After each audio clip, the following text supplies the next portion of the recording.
In this video, I'll show you how to invite members in Asana.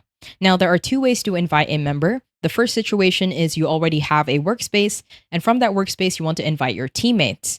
Now, in order for you to do that, simply head over to the navigation panel on the left-hand side.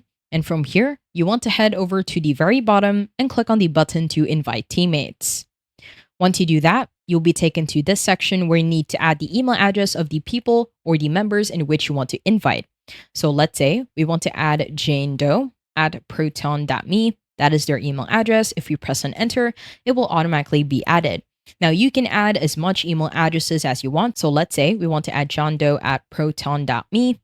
If we press on enter, it will also be added.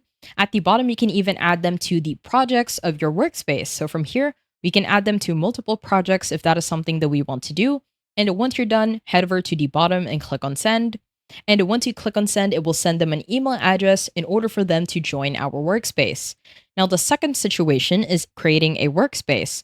So on the left-hand side, at the very bottom, if we click on our profile, on the right-hand side, if we click on new workspace, from here, we can add our automatic members within the workspace in which we are going to create. It will also be the same process. Just simply add their email address and change the workspace name if that is something that you want to do. I hope you found this tutorial helpful. Please let me know if you have any other questions in the comment section below, and I will try my best to help you out.